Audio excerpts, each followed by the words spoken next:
So you've probably heard this before. If you've been selling on eBay for a while, or even if you're new, you're trying to figure out the best way to do things, somebody has probably told you, if you don't list new items every single day on eBay, they will punish you. Your store will drop off the map, your sales will dry up, and the algorithm will bury you. It's one of the most common beliefs, and I've heard dozens and dozens of people suggesting that if you don't list every day, if you don't keep your store active, you might as well not be on eBay at all. So I decided, let's actually put this to the test.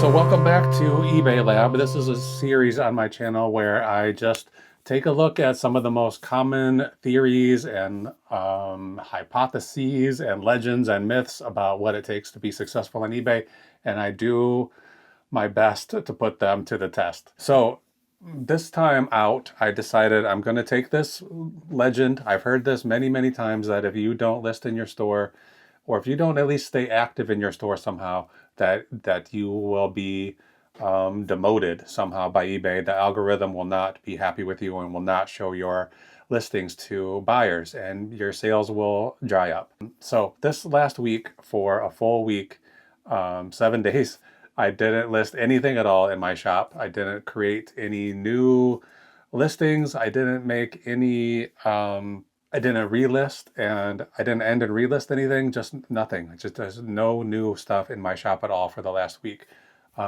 So today I'm going to show you exactly how that panned out. A little quick disclaimer before we get into these numbers and the nitty gritty. This is not a real scientific experiment anyway. There are too many variables that are outside of my control and any seller's control if you're selling on eBay. So you can't control buyer behavior, you can't control seasonality, you can't control search trends, what's popular right now, you can't control your competition.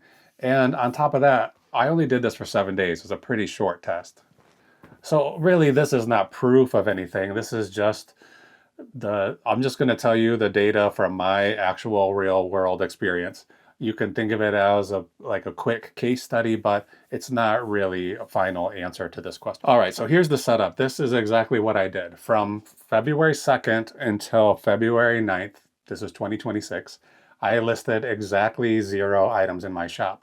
And so normally I do list pretty consistently. Like I used to have quotas every day for myself. Like I would say I have to list at least 5 things a day, and I would schedule them out into the future. Like I think eBay will let you do 2 or 3 weeks and you can schedule listings out. And I would get, if I got to the end of that list, as far as eBay would let me schedule them, then I'd go back and I'd start at the beginning doing 6 items a day. So I have been pretty consistent, always getting something in my shop, at least 1 item a day, but usually more than that. But then for this 1 week, I just stopped doing that completely. I did not list anything at all. Then after that week was over, I compared my sale numbers and some other data points to the week directly before this week and to this same week 1 year ago today. So we have 3 little points of data that we can look at and see what's going on. Okay, so the first thing we're going to look at is the number of sales that came in. So during the no listing week, I sold exactly 45 items, and the profit from those 45 items was, I have it right here, $896.75. The week before that, when I was just listing normally, I also sold 45 items, the exact same number of items, but I made $1,013.47, so a little bit more. The exact same number of sales, a little less revenue in the not selling week, but the same volume. So now let's take a look at last year, 1 year ago this week. So we're talking about February 2nd through February 9th, 2025, 1 year ago this week. And this week I had 45 sales. Last year I had 35 sales, 10 less. And I brought in $1,379. So what we're seeing is more items sold, but for a lower average price this year than last year. But volume pretty consistent, 35 versus 45. It's definitely less last year, more now. So already that's I mean, I guess we're already learning that if eBay was punishing me for not listing, then we wouldn't be seeing more sales this year than last year. So now we talked about sales numbers. Now let's talk about traffic. This gets a little bit interesting. During the no listing week this week, impressions, like the number of people who actually saw my listings in search results or in other places on eBay, was approximately 400,000 impressions. Page views, people who actually then looked at one of my listings, was about 3,100 people.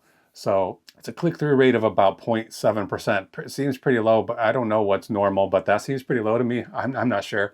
0.7% of people who saw my listings actually decided to click on it this week. The last week when I was listing normally, impressions were about 463,000, so 63,000 more. Page views about 3,900, so a little bit more there. And that means that the click-through rate is about 0.8% as compared to 0.7%. So the traffic definitely went down. The number of people who saw my listings compared to this week, compared to last week, is definitely a little bit less. So I'm not going to pretend that nothing changed. Something definitely changed. I got a little less exposure, but here is the key part. So what we're talking about now is conversion rate, and that basically means the number of people, like the number of potential customers who saw your thing who actually turned into buyers, people who actually bought the item. So even with less traffic, I sold the exact same number of items, which means that my conversion rate actually went up. So during the no listing week, about 1.4% of visitors actually bought something.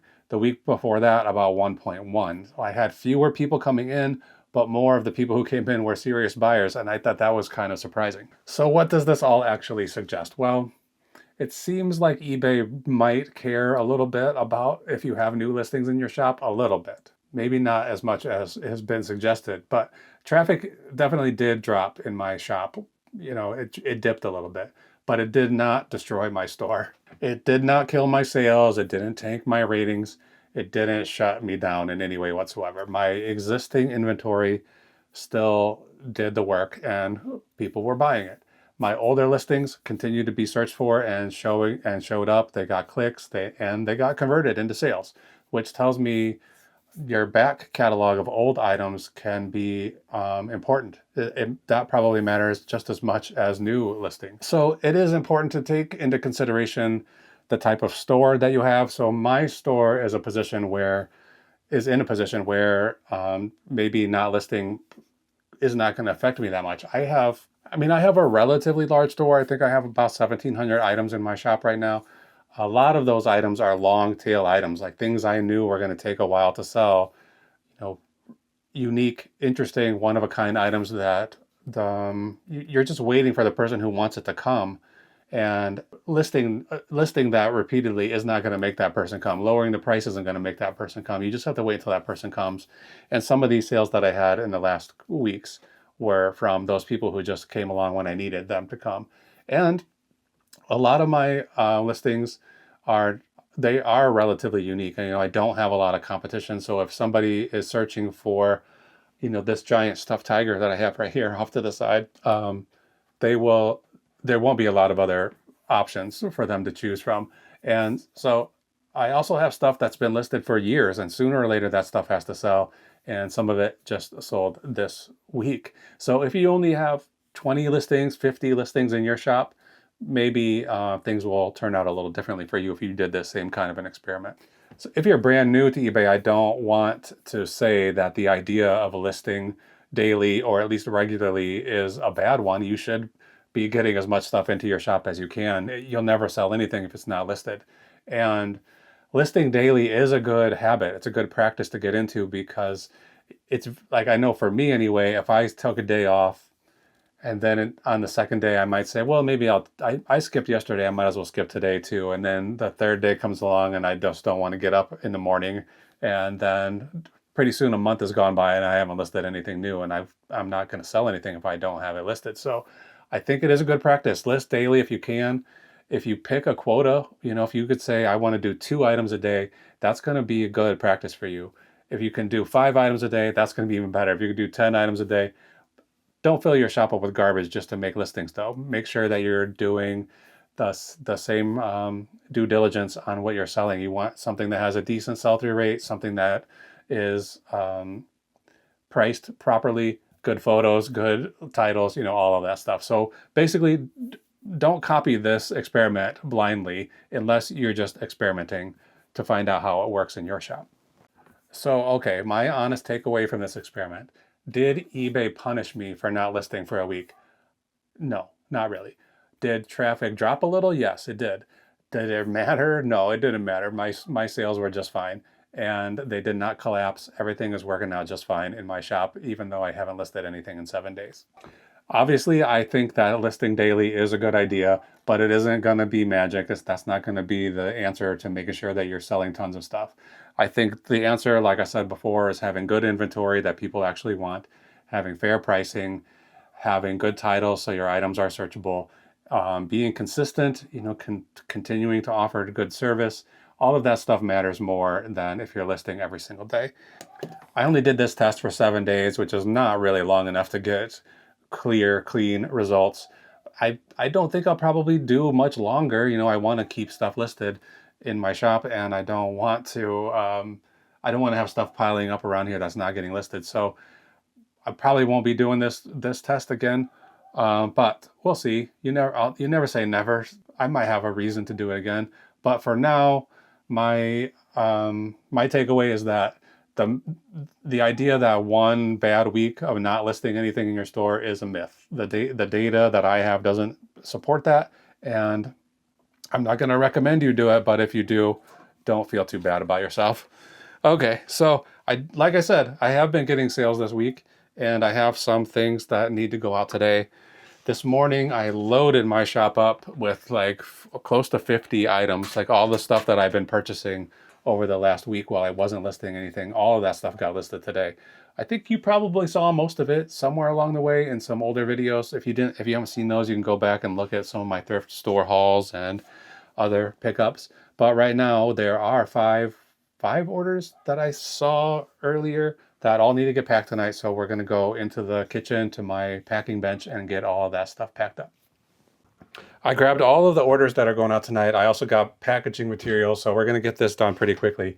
I can hear Jessica just got home, so I want to get this done and get up there so we can spend some time together. And then I wanted to tell you some of these sales, there's 5 sales. 3 out of these 5 are falling into my next week eBay Lab video where I'm testing out, I'm calling it meet me in the middle. So if somebody sends me an offer, and my shop has been inundated with offers this year so far. If somebody sends me an offer, I'm going to counter offer exactly in the middle between what they offered and what my asking price is, and we'll see how many of those convert into sales. So far, it seems like it's going to be pretty good, but just the 3 sales tonight fall into that category. So let's see. I'm trying to find my sold listings here on the eBay app. It seems like it's working fine today. Yesterday, it was glitching out all day. It was like anytime you want to do anything, it was saying error, and it was making me very frustrated. Okay, let's get these orders packed. All right, first thing I have here is a CD. This is brand new, sealed. The Highwaymen. This is Johnny Cash, Willie Nelson, Waylon Jennings, and Chris Christopherson. I think this is probably the 80s, like middle 80s country supergroup. The outlaws of country, the Highwaymen. So I don't know. I might like to listen to this, but not so bad that I'd rather not sell it. I'd rather not keep it than sell it. So I put it in this cardboard, between these 2 sheets of cardboard, and I'm just going to slide it into this bubble mailer. This is one of these Ground Advantage mailers you can get if you have a Poshmark account. Look back in my videos a couple of weeks for explanation of how to get these packages if you have a Poshmark account. I have a Poshmark account there. It has some stuff on it, and no one has ever bought anything from there, so I'm still taking advantage of these packaging materials.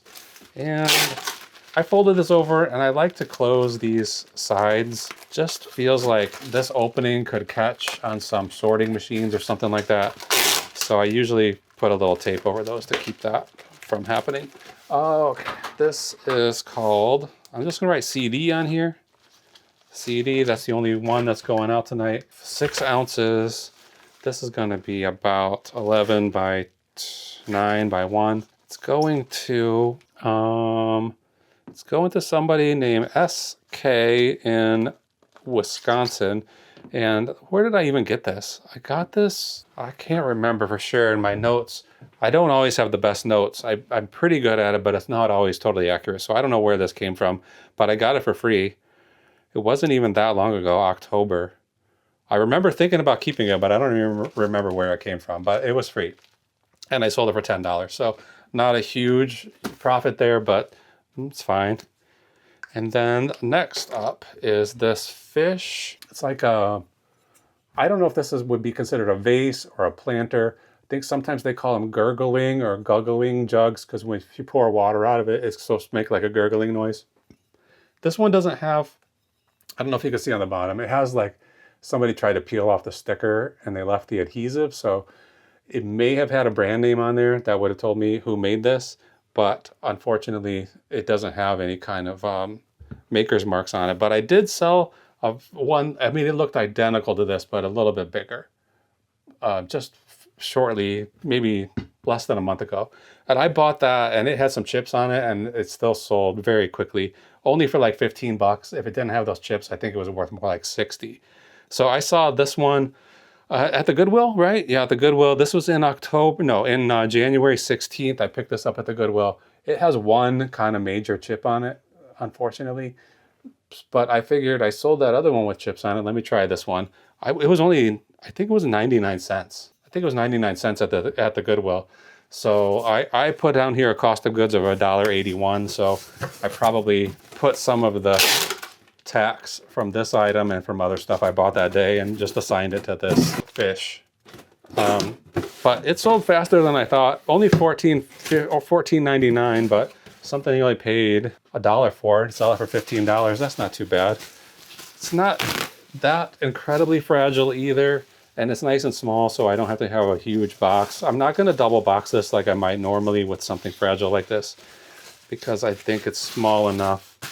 I'll put it in this box and it's going to have a lot of room on all sides of it for more packing material. So I'm just going to just jam this thing full of paper and then the fish will go right in the middle. It's going to take kind of a lot of paper because how small this is compared to the size of the box. Okay, a little bit more. I think that's probably enough. This goes this way, right, this way. I'm trying to keep this tape, both lines of the tape on the same size, on the same side. It's very easy to do that with a rectangular box, but it gets, it's not complicated, but it's harder to do with a square box. So to make sure you fold the right flaps down. And the reason I'm doing that is because this tape I have just doesn't like to stick to cardboard. So I want it to stick to itself, get as much contact with the other side of the tape as possible. And I'm gonna write fish on here. 1 pound, 6 ounces, just call it 2. And these are $9.99 boxes. I think the next thing I'm gonna do in one of these too. And who's it going to? We'll send it to AS. This is a nice name. I don't know if I should say it or not, but it's a nice name. NJ, New Jersey. So there's 2 down. I'm gonna try to keep these in order so when I print the labels, got them in the order I want them to be. Okay, next up is this thing, which is an unusual chess set. So it's just in like a cardboard box, like you might get a pair of headphones in, I would think. And it's designed by Jonathan Adler, who I don't know too much about, but I think he used to do some like design of furniture and dishware and stuff for Target, I think. Anyway, it's a little chess set. It's got this rainbow colored board. And then the chess pieces are just these wooden pegs that have printed, the pieces printed on the top. So it's pretty cool set, but obviously like, it's just made out of cardboard. It's not going to hold up forever. But I think this thing is pretty rare. I don't really know what the situation is. It says 2022 Jonathan Adler, jonathanadler.com. So I don't even know where they would have sold this. Gallison, whatever that is. Design and sold at gallison.com. I don't know what it is, but I picked that up at the Salvation Army. I think I paid, $3 for it, $3.40 after tax, and sold it for $23 plus shipping. So we'll get that out here quickly. And that sold relatively fast too. I got that at the beginning of January. So just about a month to sell. And obviously it's a lot shorter than this box. So I'm going to use my resizing tool to shrink this box down a little bit and do that again. Even with this thing, sometimes it's hard for me to keep the perforating wheel level. So basically it's just a little wheel with spikes on it. And then this stick that keeps it at a consistent distance, whatever distance you want. This is a 3D printed one. I bought it off eBay. They do sell those on Amazon. I think it's a different color, but it looks like the exact same print design. And if you need one of those, I do have a list of tools that I use in the video description. And that's that just goes to Amazon, and it gives me a little cut of the sale without costing you anything extra. So if you see anything in there you want to buy it, that would help me out, that's for sure. Okay, this is gonna fit right in here, and I think it does need some paper still. You know what, I think I can wrap some bubble around this for fun. It's got a little bit of space around the edges of this box, so we'll get this in here. Now it's gonna be a lot harder to fit in there. Okay, these two first. This is what I was just talking about. I want these sides going, no, I want it the other way. Squares, man, are complicated. Something in the look of a square box, I like it so much better. It feels symmetrical and cool to me compared to a rectangular box. But the rectangular box has some better user experience. Adler, I'm gonna write on here. I might write chest just to make sure I remember what that means. It is 1 pound, 2 ounces. I wish it was a little bit lighter. And it's 9 by 9 by whatever this is, 4. It's going to EA, St. Louis, Missouri. There we go. Number 3. We got 2 more. And what's this message? Okay, I got a best offer. I got 2 offers, so I'm gonna have to do these counter offers, but I'll save that till afterwards. Okay, ship. The next thing is a goalie. This is a goalie from an Irwin Top Corner hockey game. One of these games where you stand on the sides and play hockey with each other. And it's actually like, I had to take this all apart. I bought this set and it was missing some of the guys were broken. So if it was all complete and in good condition, it was a pretty valuable set, maybe $150 to $200. But I only paid $10 for it at the Goodwill. But once I got it home and took it all apart, some of the pieces were broken, but I was able to take it apart and then list these as replacement pieces. And they're not selling quickly, but they are selling. This is probably the 6th one I've sold maybe. But taking it apart, you could see like how all these gears work and how all this stuff functions, and it's pretty cool. Like this is the most simple one. Doesn't have very far to go to get to the hand of the person operating it. But some of them have to go all the way around to the end of the board, the rink, I guess. And it's pretty cool. I was Googling it, trying to find out about this hockey game, and it was touted as the best hockey game like this that's ever been made. And I think it's probably from the 80s or the 70s. So anyway, whatever I paid $10 for the whole thing. And then I must have gotten 10 pieces out of it because I marked this cost of goods as $1. And I sold it for $25.36. And this was one of my meet me in the middle sales. That's why it has that very weird number on it. Like I'm gonna be as precise as possible with this meet me in the middle situation. So yeah, this guy paid $25.36. This is going to eBay International Shipping, and it's gonna end up in Canada. I think I just sold one piece of this set, one of a different hockey player, and I think that one went to Canada too. I'm wondering if this is the same buyer. I'll have to look into that later. Or I'll have to go upstairs and forget all about it. That's more likely. Okay, I'm just gonna write hockey on here. It's gonna be very, very light. 12 ounces, 11 ounces. This box is 18 by what? 7 by 7? What came in this box? I think this had cameras in it. 18 by 7 by 7. I don't know what came in here. It came from Amazon. I can't remember what was in this, but gonna reuse it right now and send it to Glendale Heights. This is oh yeah, EIS. That's all I have to write on here. I'll remember. I don't have any other international shipments going out today, so I won't have to worry about mixing that up. But that one's done. And then finally, I have this plate. This is a Wedgwood plate.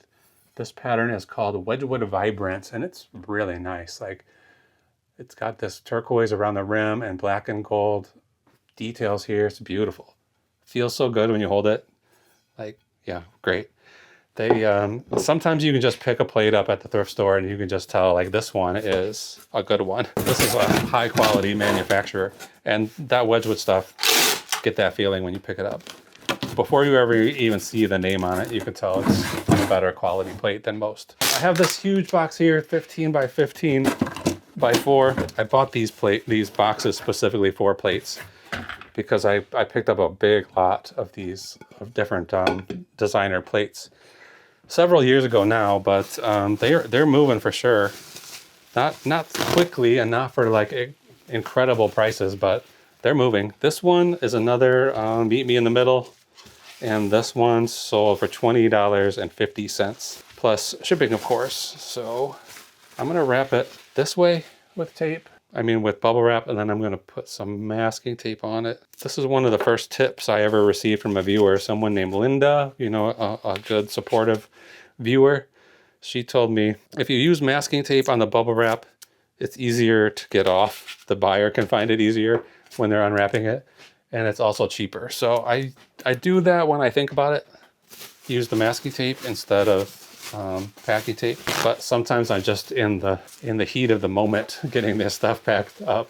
I forget and I use the packing tape. But this one needs a dispenser. I should figure out a way to mount this right on the wall with a dispenser somehow.